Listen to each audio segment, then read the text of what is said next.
Hello! Today we're going to make some traditional white bread.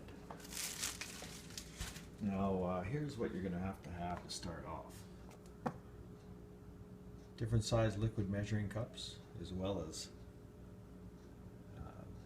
dry measuring cups. Remember, dry and liquid measuring cups are a whole different amounts, so you have to have one of each. A 1 teaspoon and 1.5 teaspoon measuring, an old dull knife and a bread knife, a big whisk, a mini whisk, spatula, a wooden spoon, a bread roller, rolling pin, 3 assorted bowls, different sizes, and some oven racks, some good steel bread pans, okay? High quality mixer with a dough hook. Okay, you gotta have a dough hook. If you're doing a 2 loaf batch, you can use a smaller mixer, but if you're doing a 4 loaf batch like we're going to today, you have to have a decent sized mixer. Ingredients: you need extra virgin olive oil. I'm going to use bottled water today, so I don't have any chlorine or anything in the water. Quality brown sugar.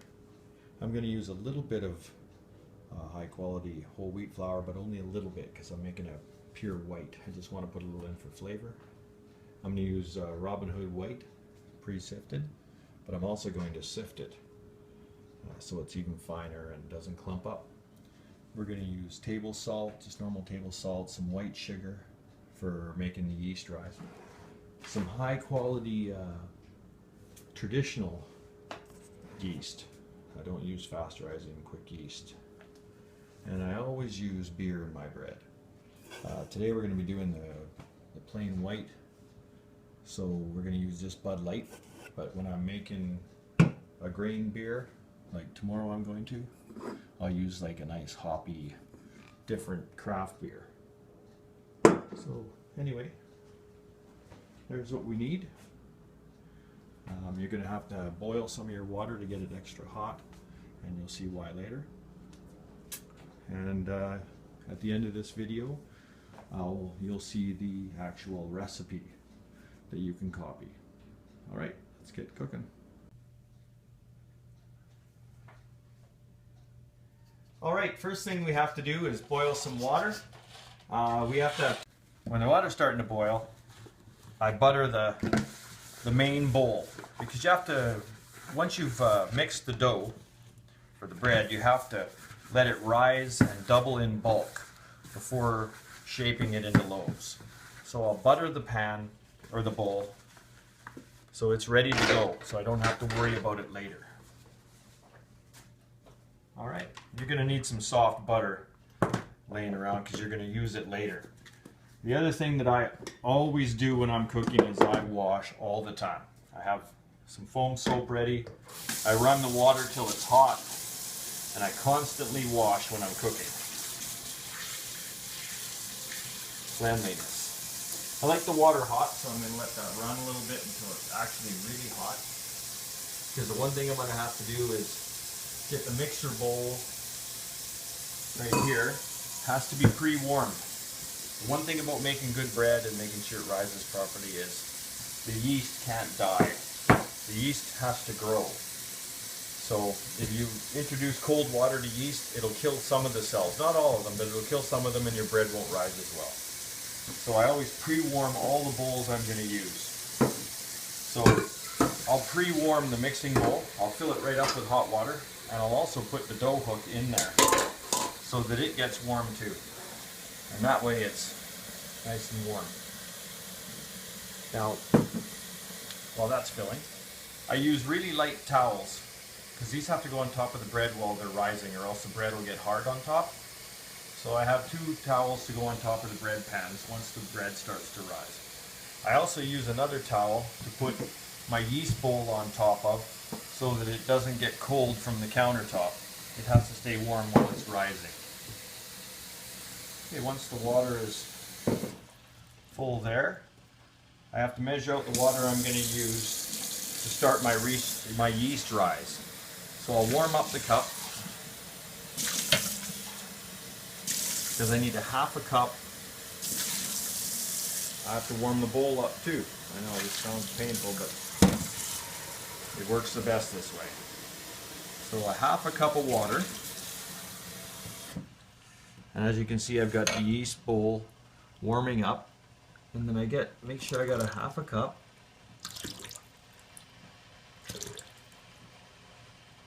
Okay, that aside for a second. Now to get the yeast to rise, it has to have something to chew on. It has to have sugar.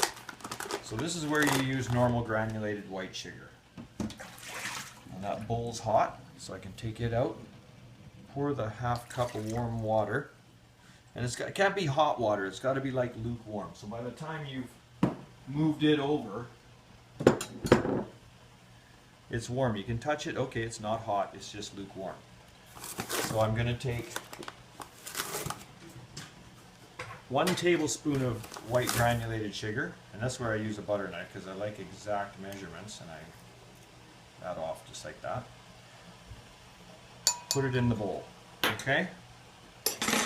I'm done with the white sugar. I can put it away.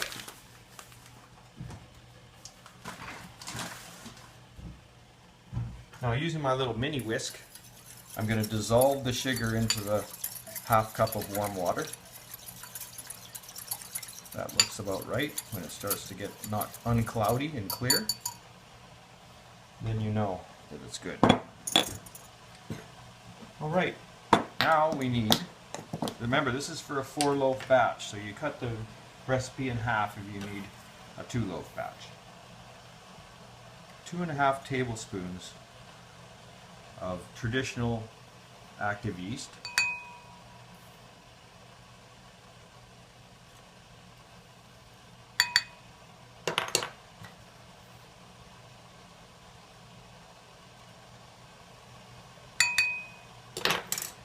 And then whisk that in. Just so it's all damp. You need to save all that yeast, you need all that. And then a quarter cup of white flour gets mixed into that as well. Whisk that in.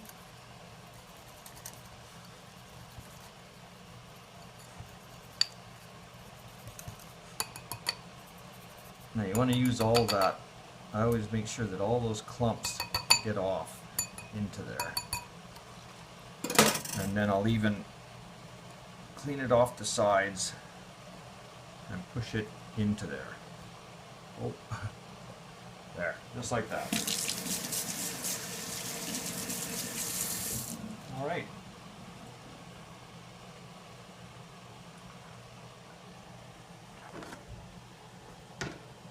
As the water's still boiling, we'll put that aside. I'm done with the yeast.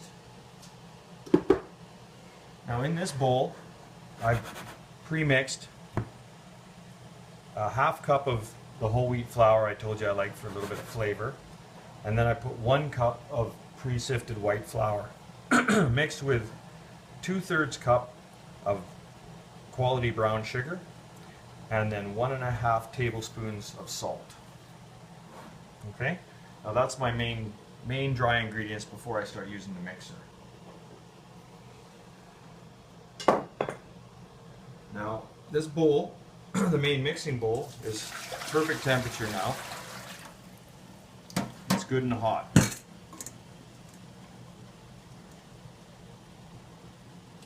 My water's just about done boiling. In these cups I've got 1 cup of milk and 2/3 cup of premium olive oil. I like using extra virgin olive oil. And then my Bud Light. As you can hear, my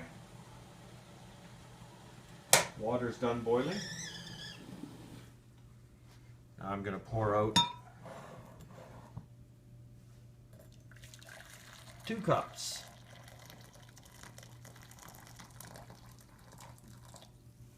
All right. So I take the 2 cups of hot water and I pour it into the main bowl.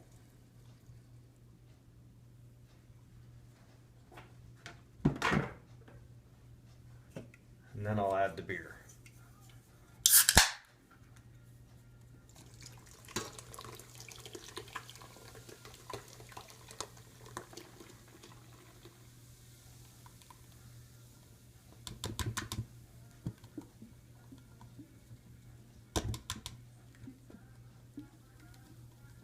All right, got all that out of there. And I'll take my whisk, my big whisk, and I'll mix the dry ingredients into the wet. I haven't yet added that yeast, of course, because it's too hot in here for the yeast to go in yet. Now what's happening now is that sugar's dissolving, because you want the sugar dissolved into the liquid before you add any other ingredients. And I haven't added the milk or the olive oil yet, because then it'll cool down this mixture and the sugar won't dissolve properly.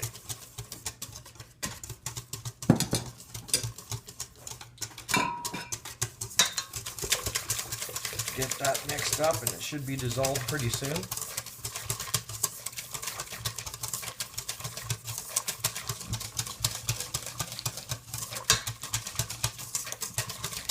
Okay, now that I've got that mixed up good, I'm going to add my milk. Okay, pour that in there, mix that in. See, what that's going to do is that's going to bring the temperature of the boiled hot water and the beer to a lukewarm temperature where it's not going to kill the yeast, but still be warm enough for it to grow. Now I'll mix in the olive oil.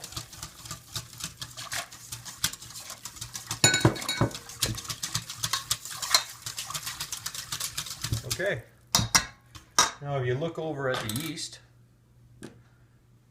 you'll see that it's doubled in size. It's just growing like crazy. So before it overflows in the bowl, which it will, we're going to add that into the warm mixture. Now you want every bit of this yeast, so you use a spatula to get it all out. While we're mixing, as you can see, when we're adding the flour, it'll stick to the side of the bowl, and you need to take a spatula and just pull that away from the side of the bowl and drop it into the middle without getting your spatula caught in the dough hook. You want to get all of that, right? Just get that there, just like that. Okay, once you get near the end of your mixing stage, you'll see that it starts to pull away from the sides of the bowl. If you look down right inside, you'll see it's still stuck to the bottom though. When it's still stuck to the bottom, you still have to add more flour. This is when you want to do it just carefully. You don't want to overflour it. See, now look at it. It's stuck to the bottom quite a bit, so I'm going to need another cup for sure. This is where you're going to get ready to stop adding flour. Now, when you get to this point, it's going to throw some flour out of the bowl. There's nothing you can do about that. So I always super clean the countertop before this point, because I'm going to use that flour that's fallen onto the counter to throw it back in. You don't have to if you don't want to. I make sure my countertop's spotless before I do that. Now as you can see, it's starting to really separate, but it's still stuck to the bottom. I'm probably still going to add more flour. I'll scrape away the sides again. But the dough will kind of pull itself. So you can see that it's still sticking to the bottom. So I'm going to add more flour in again.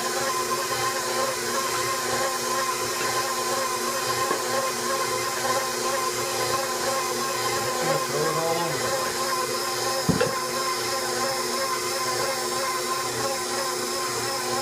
Okay. With a wooden spoon, I'll pull it down from the top because it likes to climb up. So you got to be real quick and real careful. You don't want to get your wooden spoon broken off inside there. It's happened to me before. And if that happens, then you cannot keep going until you find the broken piece of wood, of course. You don't want to feed that to somebody. So be real careful not to get that spoon caught in there. I only use it to knock it down from the very top. I don't jam it way down in there.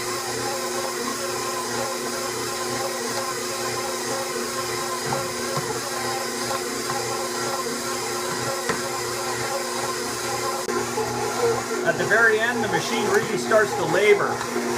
See, the dough is pulled away totally from the sides. My machine just quit. It does that when it gets too hot. Great machine. I've made a million loaves of bread with it, but it can overheat, and that's what it just did. All right, so this mixing's done. Firstly, because the machine quit, but that was as much flour as I needed in there. So now I'll take the dough and pull the hook out. It should come out nice and easy because the dough's completely done. Then I'll roll the dough out of the bowl. You'll see how it comes away really nice. And now is when you need to finish. It's a good way to clean flour off the counter. And then you need to knead it. You just fold it over on itself. See how I get it like that, and then I grab this end and I fold it over and then push it with the palm of your hand and then just knead it. Just push it and knead it. And you're going to do this until the flour's totally into the dough. You don't see any flour, you don't see any clumps. It feels nice and firm.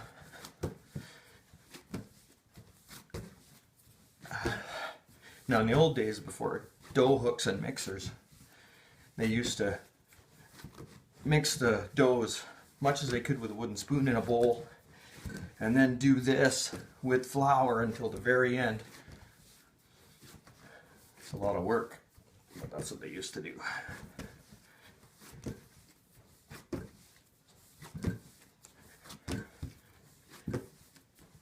Now my dough's almost right to the point where I want it. It's fully mixed. My hands don't stick to it. Then you know you've got enough flour in it.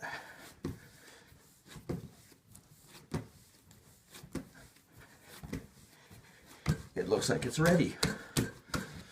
Now I've got the buttered bowl. Remember the pre-bowl that we buttered? Because now we have to get this dough to double in bulk. So the first thing you have to do is put a little bit of butter on your hands. I know that looks a little gross, but that's what you have to do. Just pat it around the bread. Throw it in there just lightly. You don't have to use much. There, that's ready. Now what I like to do to keep the moisture inside, because you don't want the bread to dry out, is I'll put a little bit of wax paper over top.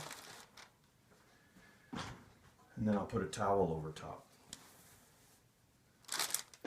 And you're going to let that go until it starts to rise up. Alright, that's it for now. It's got to rise for about an hour. As I said before, got to keep super clean and wash constantly with hot water. I always wash with the hottest I can stand. So anyway, the area we're going to roll the dough out in is clean, spotless. You don't want any water on there or any crumbs or anything. You want a nice smooth big area to roll that dough out. Now the next job we have to do while the dough is still rising is we have to butter these pans. I just take a little square paper towel that I folded over 3 times, get a good chunk of butter on there, and then I line the inside of the pan, all the corners and everything, because the last thing you want to do is be fighting to get the loaf out of the pan after it's cooked. So I'll quickly grease these up.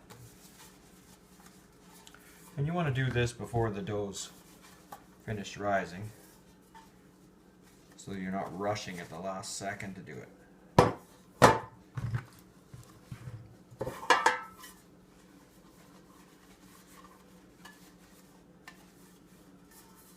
Like I said, get all the corners real good.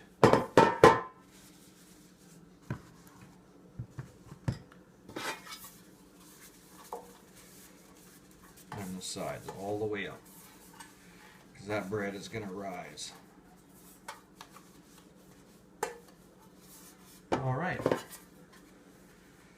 Once you've got those all buttered up, you can get them ready to put your dough into.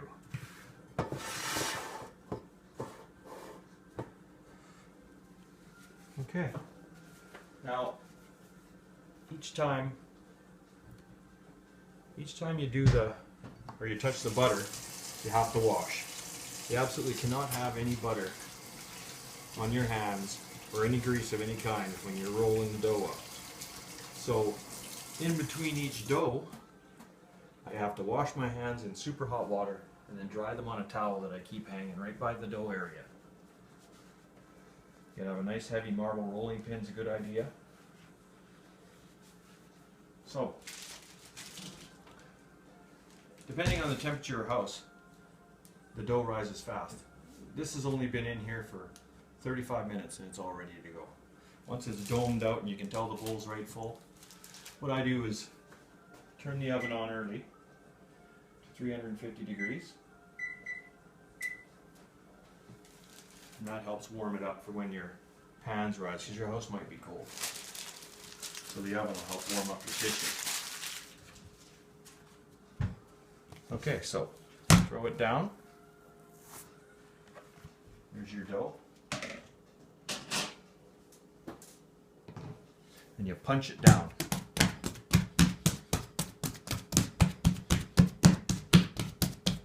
Get the air out of it is what you're doing. Because you don't want air pockets in your loaf to cave, right? You don't want to cave in your loaf after it's cooked. Okay, once you've punched it down like that, then you take the dull old knife that I had, and you don't cut up your counter, and I cut it into 4 pieces. 2 if you're making a half batch, of course. There we go. Now, while you're doing this, you have to be quick because you don't want one loaf smaller than the other. So what I like to do is I'll put I can tell which chunks are bigger than the others. I'll put those aside first. Put them aside, and I'll do the small ones first. And as you've got those aside, you cover them so they don't get hard. Okay, they're covered. Now I'm going to go to my first loaf. First thing I want to do though is clean the butter off the counter. I usually use hot water. Get my towel out and I clean the area real good that I'm going to roll on so that nothing will stick. Okay.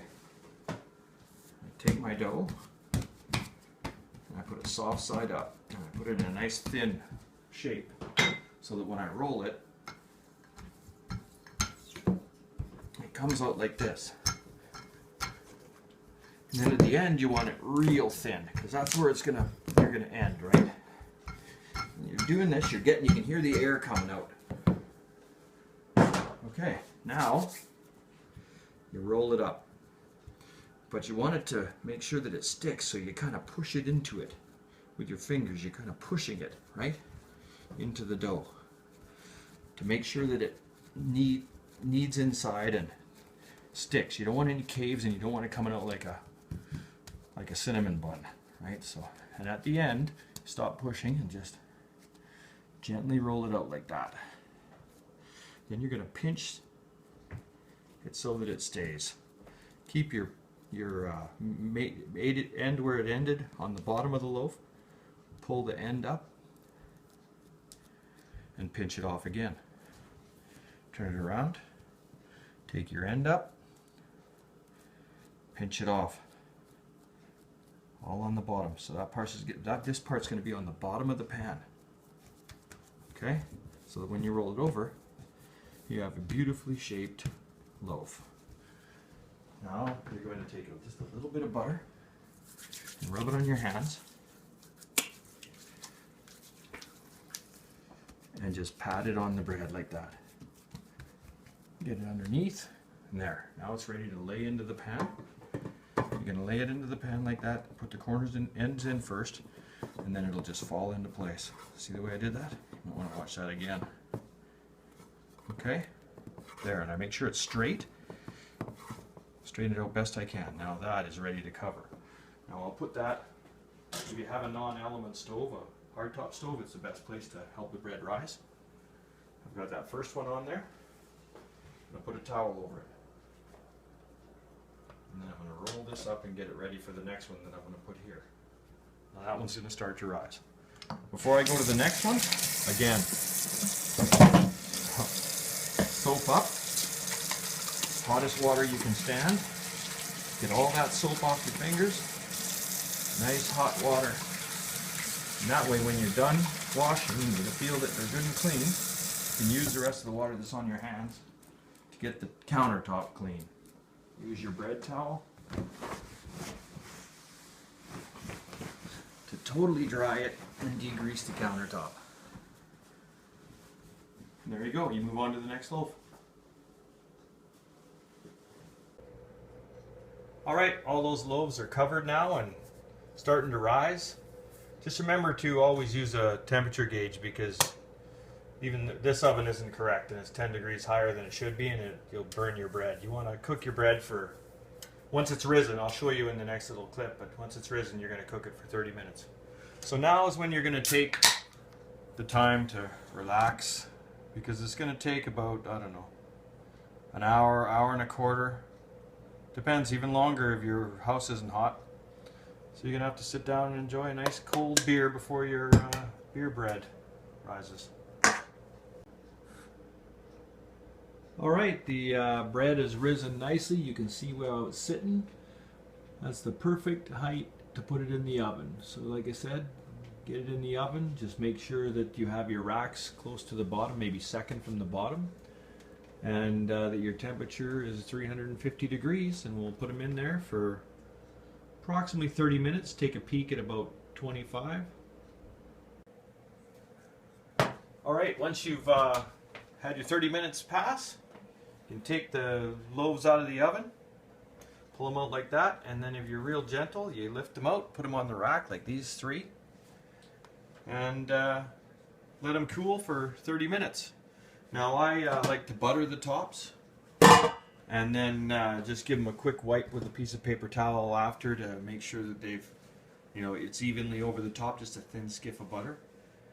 But anyways, after they've cooled for actually an hour of cooling, you can bag them. Make sure they're totally cooled down, or else they'll get moldy inside the bag and condensation. And that's it. Enjoy!